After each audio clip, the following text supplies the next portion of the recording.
سب سے پہلے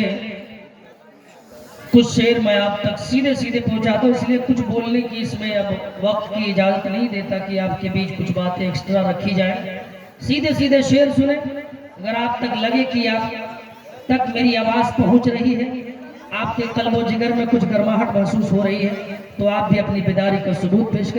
پیش کرتا ہوں ایک سنجیدہ نظم، اس کے کچھ شعر ملاحظہ کریں۔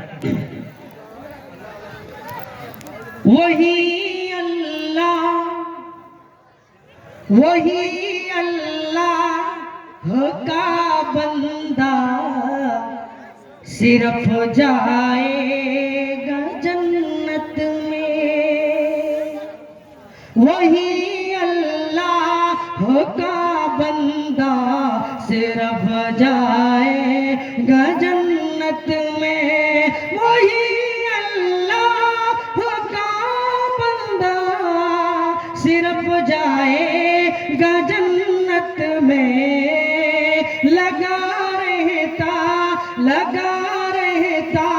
ہے دل جس کا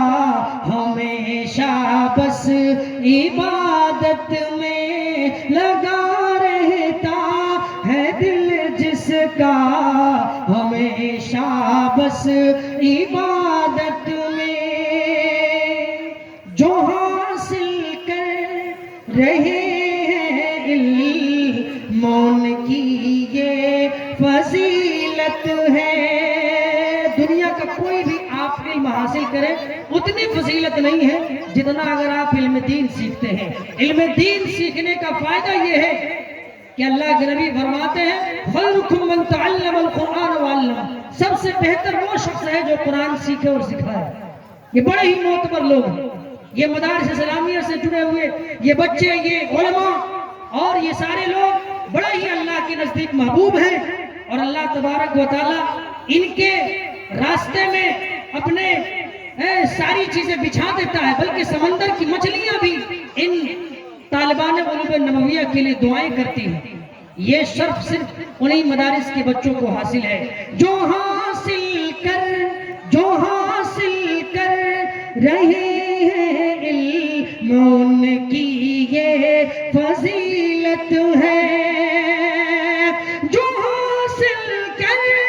رہے ہیں علم ان کی یہ فضیلت ہے، جو حاصل کر رہے ہیں علم ان کی یہ فضیلت ہے، خدا نے لگا رکھا فرشتوں کو